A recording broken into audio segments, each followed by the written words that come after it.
E é importante perceber isso porque a ciência trata de coisas que são sempre modelos de postulados que são sempre provisórios, que são sempre, estão sempre, em princípio, sujeitos a poder ser melhorados. Né? Uma das formas pelas quais mais facilmente se dá para detectar o caráter anticientífico de muito do que se ouve a nível popular e mediático, por exemplo, sobre alterações climáticas, é que tem, fundamentalmente, não a atitude de conhecimento de segundo grau, que é tudo o que podemos ter, na melhor das hipóteses, sobre fenómenos naturais, mas procura formar-se com um conhecimento absoluto, ou seja, um conhecimento que está estabelecido, a discussão acabou, ou seja, não precisamos dizer mais nada. Okay? É algo que todos sabemos que é assim. Okay? Mas reparem, estou a dar um exemplo que provavelmente é agradável a toda a gente que está aqui, ou a grande parte das pessoas que está aqui, mas austríacos podem cometer perfeitamente o mesmo erro. Não é? Hayek provavelmente diria que Mises, em alguns aspectos, cometeu este erro no grau de certeza sobre o que é possível extrair da praxeologia. Mas sobre isso falaremos depois em próximas sessões. Okay? Ora bem, mas também como enquadramento do conhecimento científico, e usando aqui já uma distinção derivada de filosofia tomista, podemos também pensar na localização do conhecimento científico em termos de diferentes tipos de lei. Um primeiro tipo de lei são o que podemos chamar leis imperativas.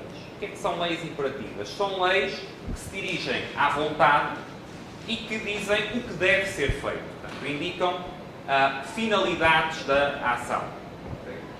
E aqui poderíamos incluir o direito natural, as leis morais e também o direito, a ciência do direito positivo, digamos. Depois temos um segundo tipo de leis a que podemos chamar leis descritivas, mas com preocupar-se com as causas ou com os meios pelos quais as coisas, os fenómenos, os vários tipos de fenómenos operam. E aqui, ao falar de leis descritivas, podíamos falar de um outro tipo de leis, que para a cooperação que mais aqui não são verdadeiras leis, já vou também explicar porquê, seriam as leis constitutivas ou reguladoras que estão na própria realidade. O que é que isto quer dizer? Quer dizer que os fenómenos que existem, nós podemos intuir que há princípios constitutivos ou reguladores que os regem. Okay? Pensem num fenómeno natural qualquer, físico ou químico. Mas o máximo que conseguimos, porque a nossa mente é limitada e imperfeita, são sucessivas aproximações por via de leis descritivas. Se formos bem-sucedidos, serão aproximações melhores, mas serão sempre aproximações a esses princípios constitutivos ou reguladores. Okay? Portanto, os princípios constitutivos ou reguladores que estão na própria essência das coisas, nós não os conseguimos atingir. Mas por via da ciência, o que conseguimos é melhores leis descritivas. Estejamos a falar de fenómenos naturais ou de fenómenos sociais. Portanto, vamos conhecendo melhor como é que este processo de meios e de causas funciona para explicar a realidade. Okay?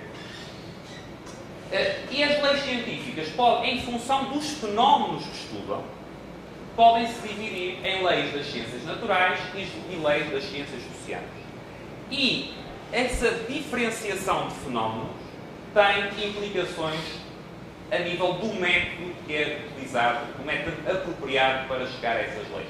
O terceiro tipo de leis serão as leis poéticas ou leis técnicas, então, poiesis ou técnicas, e são leis essencialmente de produção e fabricação. Ou seja, se eu estiver a falar num marceneiro que trabalha com madeira, por exemplo, há um conjunto de regras de como fazer que podem ser também descobertas e transmitidas. Há uma parte desse conhecimento que é um conhecimento tácito, não articulável, mas há uma parte que se pode aprender e que as pessoas efetivamente aprendem.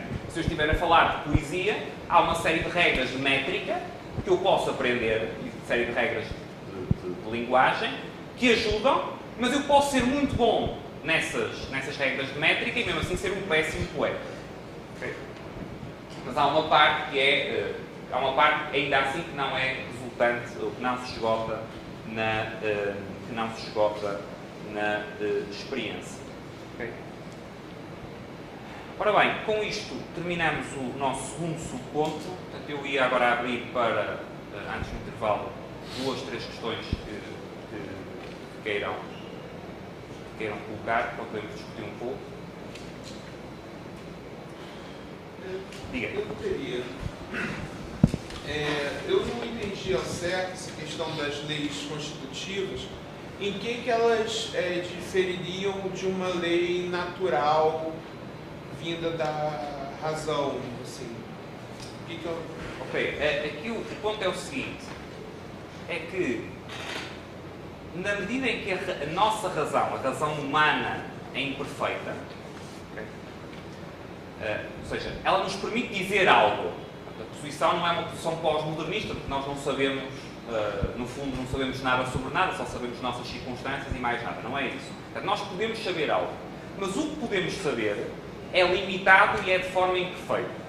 E, portanto, ainda que haja leis, nós possamos intuir que há leis que regem os fenómenos, o nosso conhecimento dessas leis é sempre um conhecimento assintótico, ou seja, é um conhecimento que, na melhor das hipóteses, vai aproximando, sem nunca tocar, nos tais princípios constitutivos ou reguladores da realidade. Em termos tomistas, poderíamos dizer, quer dizer, que há aspectos que são, por assim dizer, de lei divina, que não são apreensíveis do ponto de vista humano, e que há, ainda que as leis humanas possam aproximar a compreensão em graus desses princípios. Okay? Agora, nós não precisamos mas eu creio que não precisamos de toda a estrutura tomista para o princípio ser útil. Não é? Portanto, acho que podemos pensar, agora, fora da estrutura tomista, que se eu olhar para química ou física ou qualquer outro fenómeno da realidade, nós conseguimos intuir que há ali regras por trás de como as coisas funcionam, que há leis, as coisas não funcionam ao acaso.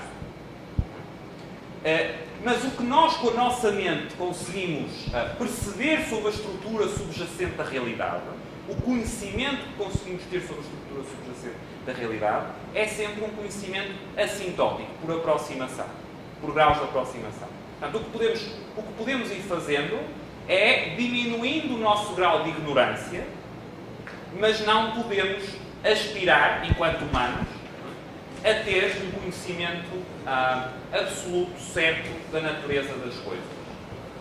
Tem a ver com isso. Isto é muito importante em termos de especificidade do conhecimento científico, porque implica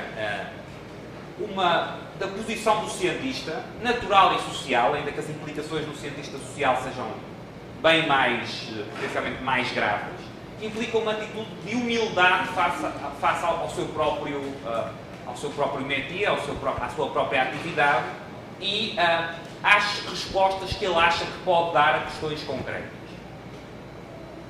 Isto na escola austríaca é também muito importante. Porquê? Porque muito do que vocês veem em termos de crítica ao planejamento, o que tem subjacente não é uma crítica em termos, por exemplo, de incentivos, uma crítica em termos que caracterizaria a public choice, uma abordagem em termos de escolha pública, é uma crítica em termos epistemológicos.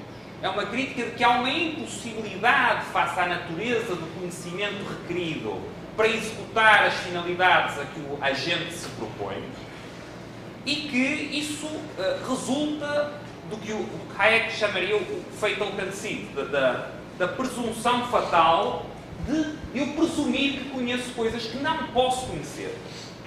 Por muito inteligente que seja, eu posso ter uma aproximação de como as coisas funcionam, posso melhorar nessa aproximação, mas eu não consigo conhecer em absoluto como as coisas funcionam. Okay? Quer dizer, pensem estudar leis que conduzem à fixação dos preços. Há uma série de coisas que nós podemos ir aprendendo e percebendo melhor sobre tipos de bens, sobre a reação de procura, de oferta, etc, etc. Mas esse conhecimento nunca pode chegar a um ponto em que um planejador central poderia replicar o processo que decorre de forma descentralizada. Há ali algo que talvez tenha um princípio constitutivo regulador definido, mas que nós não podemos conhecer. Não é? Portanto, há uma frase da escola de Salamanca, Hayek gostava bastante, que é a ideia que o preço justo é concebível, mas só Deus o poderá conhecer. O que nós temos são preços efetivamente reais. Nós podemos perceber como é que esses preços vão ser determinados. Mas o preço, e podemos talvez conceber o ideal de um preço justo, mas não chegar ao tal princípio constitutivo ao regulador que incluiria todos os dados, todo o conhecimento constitutivo da realidade e que nos permitiria replicar esse processo. Diga. Do Hayek, eu não sei qual deles.